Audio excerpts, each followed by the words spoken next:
देवी पूजी पद कमल तुम्हारे।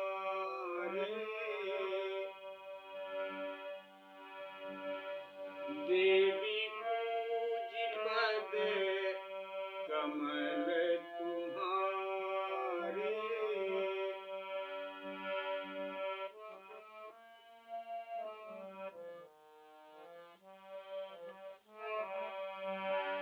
देवी पूजी पद कमल तुम्हारे। सुर नर मुनि सब होहि सुखारे।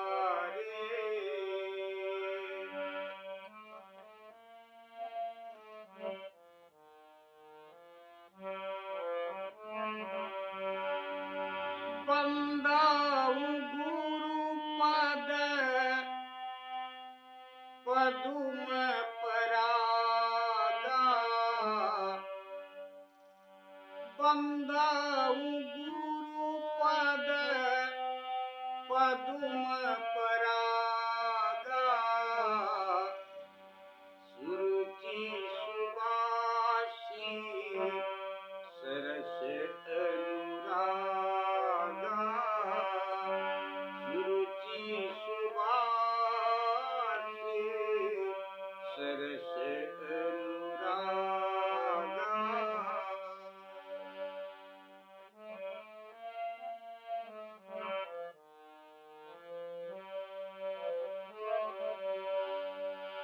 श्री गुरुपद नख मणिगण ज्योति।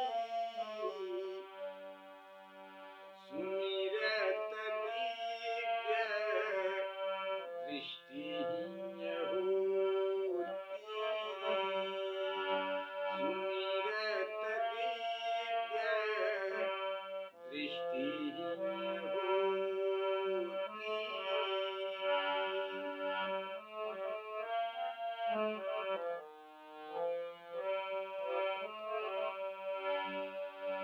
अब मैं अपने श्री गुरु बाबा महाराज जी के श्री चरण कमलों की वंदना करते हुए धरती माता की गोद में निवास करने वाले आप सभी ब्राह्मण देवताओं की वंदना करता हूँ, जिनकी कृपा से मन के सारे विकार दूर होकर कुतर्क दूर होकर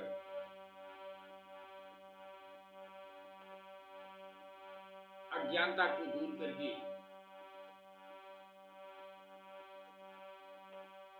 बुद्धि का भंडार खोल देते हैं। मैं उनके चरण की वंदना करता हूँ, ब्राह्मण के चरणों की वंदना करता हूँ। वंदाऊ प्रथम महीसुर चरणा।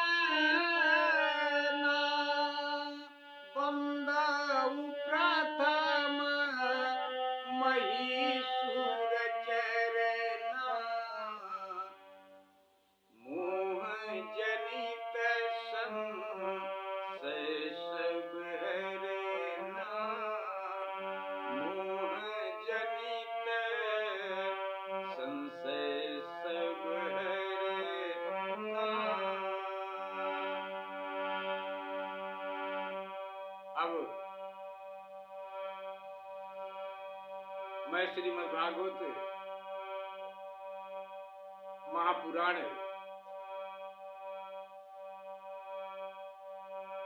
की कथा भक्ति पूर्वक करते हुए गाते हुए स्वर सहित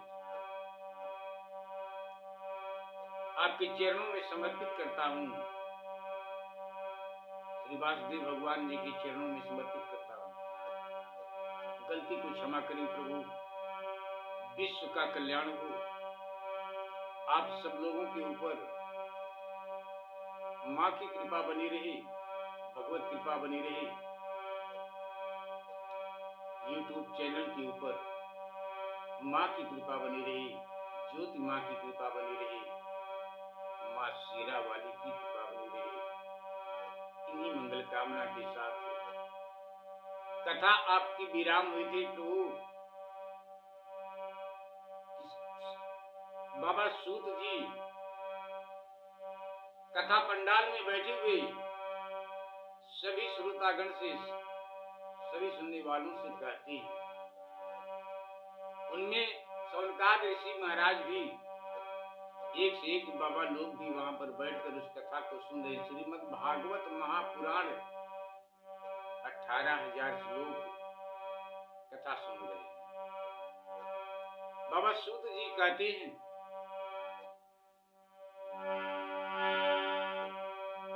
कि सौनकादि ऋषियों, आपकी कथा भी यहीं पर विराम हुई थी।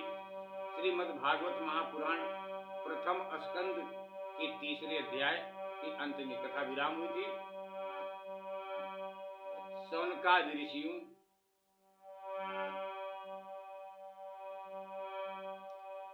जब महातेजस्वी श्री सुखदेव जी महाराज वहां इस पुराण की कथा कह रहे थे, तब मैं भी वहां पर बैठा था। बाबा सौनक जी, बाबा सुखदेव जी कहते हैं कि मैं भी वहां पर, क्षमा कीजिएगा, बाबा सूत जी कहते हैं कि मैं भी वहां पर बैठा था। वहीं मैंने उनकी कृपा पूर्ण अनुमति से इसका अध्ययन किया।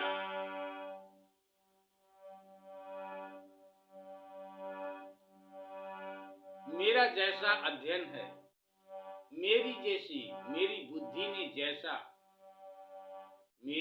ने जितना, जिस प्रकार इसको ग्रहण किया है, सुना है, उसी के अनुसार इसे मैं आप लोगों को सुनाऊंगा।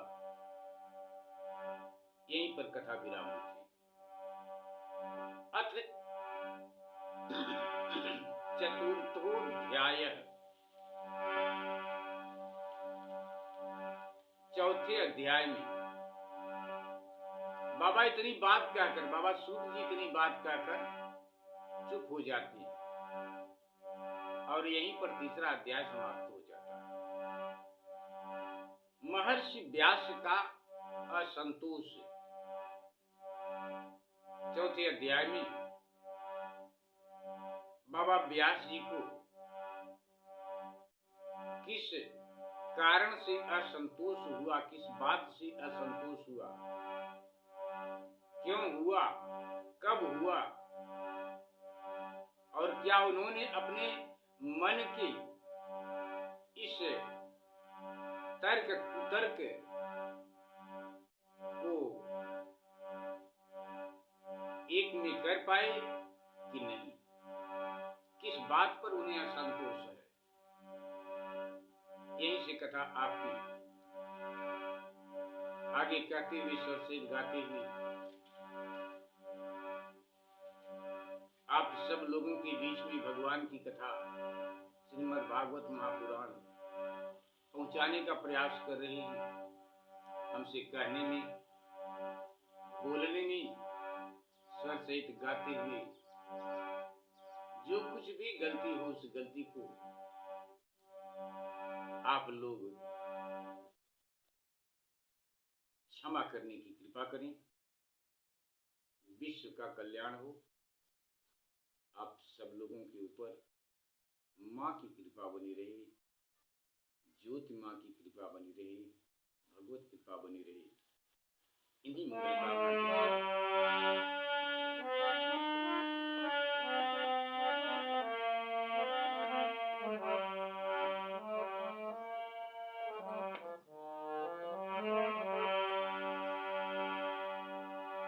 कुछ समय के बाद बाबा व्यास जी कहते हैं, उस दीर्घकालीन सत्र में सम्मिलित हुए मुनियों में विद्या वयोवृद्ध कुलपति ऋग्वेदी शौनक जी ने बाबा सूत जी की पूर्वोक्त जो कथा सुना के चुप हो गए थे, जो अभी सुनाए हैं आप लोगों के बीच में, यही कथा पूर्वोक्त बात सुनकर मुनि महाराज की बड़ी प्रशंसा की। बाबा व्यास जी कहते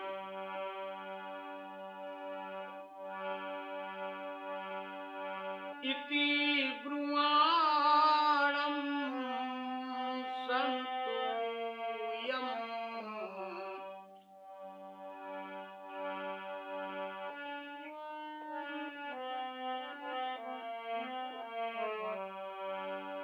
इति ब्रुवाणं संतूय मुनीनाम दीर्घ सत्रिणाम मुनीनाम दीर्घ सत्रिणाम। व्यास जी कहते हैं कि वृद्ध कुलपति सूतम वृद्ध कुलपति वृद्धम सूतम वह वृक्ष सौनिको अब्रवीत। उनकी बड़ी प्रशंसा की और प्रशंसा करते हुए बाबा सूत जी से बाबा शौनक जी कहते हैं कि सूत जी, आप वक्ताओं में श्रेष्ठ हैं तथा बड़े भाग्यशाली हैं। जो कथा भगवान श्री सुखदेव जी ने कही थी, वही भगवान की पुण्यमयी कथा कृपा करके आप हमें सुनाइए प्रभु।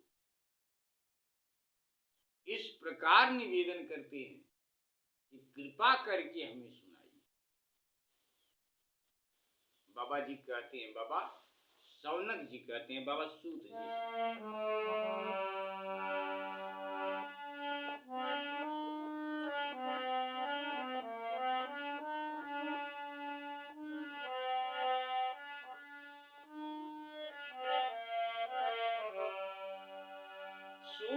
सूत महाभाग वदनो वदताम वरम वदनो वदताम वर कथाम भागवती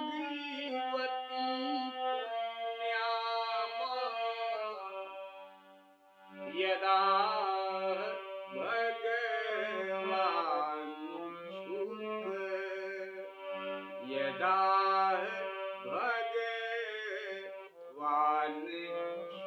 भगवान छुप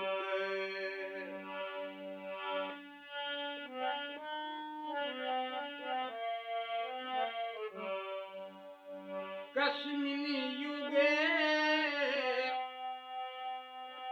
प्रवृत्तेयं स्थाने वाक्येन हेतुना स्थाने वाक्येन हेतुना।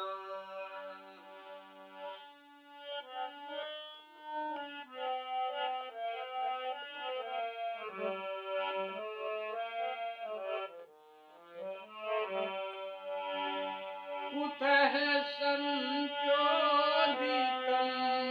कृष्णः कृतवान् संहिताम् तस्य पुत्रो महायोगी समदृढ निर्विकल्पः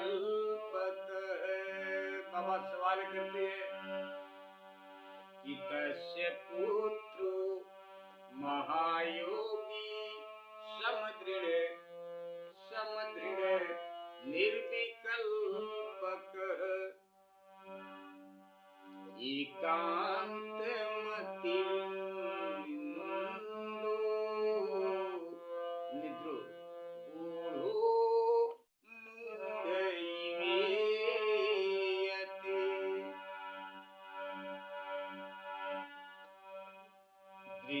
दृष्टवान् यान्त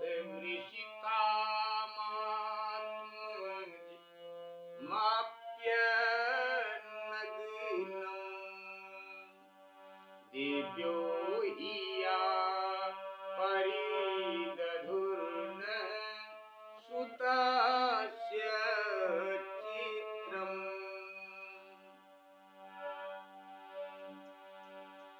बाबा सौनक जी बाबा सूत जी से कहते हैं तदीक्ष पृच्छति मुनो जगदुस्तवास्ति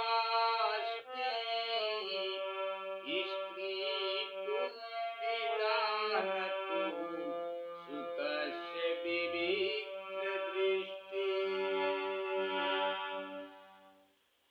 बाबा पूछते हैं कि आप वक्ताओं में कहते हैं, सौनक जी बोले, सूत जी आप वक्ताओं में श्रेष्ठ हैं तथा बड़े भाग्यशाली हैं।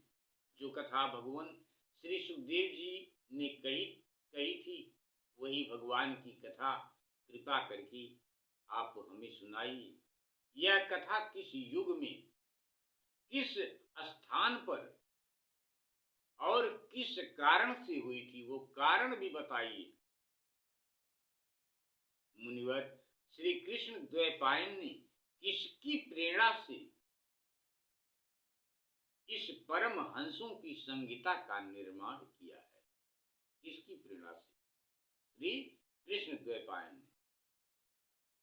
उनके पुत्र सुखदेव जी बड़े योगी, समदर्शी, भेदभाव रहित, संसार निद्रा से जगे एवं निरंतर एकमात्र परमात्मा में स्थिर रहते हैं। वे छिपे रहने के कारण मूढ़ से प्रतीत होते हैं। व्यास जी जब संन्यास के लिए वन की ओर जाते हुए अपने पुत्र का पीछा कर रहे थे, उस समय जल में स्नान करने वाली स्त्रियों ने नंगे सुखदेव को, नंग धड़ंग जाते हुए बाबा सुखदेव को देखकर तो वस्त्र धारण नहीं किया। पीछे पीछे बाबा व्यास जी अपने पुत्र को पुकारते हुए आ रहे हैं, पुत्र कहाँ जा रहे हो, बेटा कहाँ जा रहे हो। बाबा व्यास जी और देख भी रहे हैं। और जब स्त्रियों ने बाबा व्यास जी को देखा तो उन्होंने वस्त्र उठाकर अपने तन को ढक लिया, मारे लाज के नाते। बाबा व्यास जी इस बात को देखकर बाबा व्यास जी जब देखे कि बेटे को, मेरे पुत्र को नंग धड़ंग देखकर इन स्त्रियों को कोई लज्जा नहीं आई और मुझे देखकर ये अपने वस्त्र धारण करनी,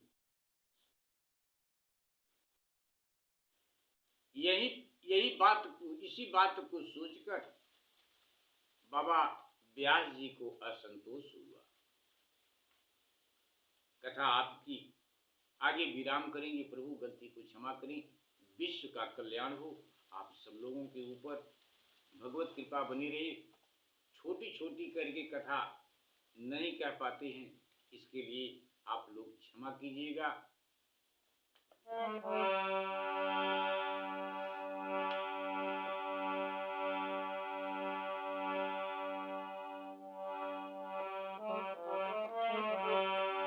कथिमालक्षित पप्रौरे संप्राप्त पुरजांगलाने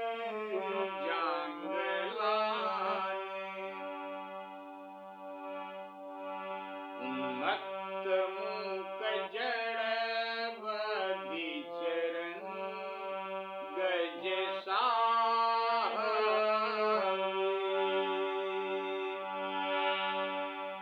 बाबा व्यास जी को असंतोष हुआ यह देखकर। वस्त्र धारण नहीं किया परंतु वस्त्र पहने हुए बाबा व्यास जी को देखकर लज्जा से कपड़े पहन लिए थे। इस आश्चर्य को देखकर जब व्यास जी ने उन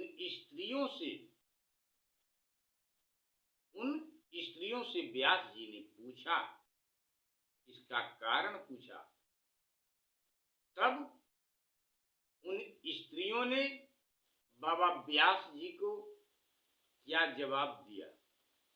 कथा यहीं पर विराम करते हैं। गलती को क्षमा करें। विश्व का कल्याण हो प्रभु। आप सब लोगों के ऊपर माँ की कृपा बनी रही, भगवत कृपा बनी रही। इन्हीं मंगल कामना के साथ जय श्री राधे कृष्ण, जय माता दी। मन में बसा कर तेरी मूर्ति उतारूं मैं गिरधर तेरी आरती, उतारूं मैं गिरधर तेरी आरती, उतारूं मैं गिरधर तेरी आरती। एक बार प्रेम से बोलिए सच्चे दरबार की जय। एक बार प्रेम से बोलिए श्री वासुदेव भगवान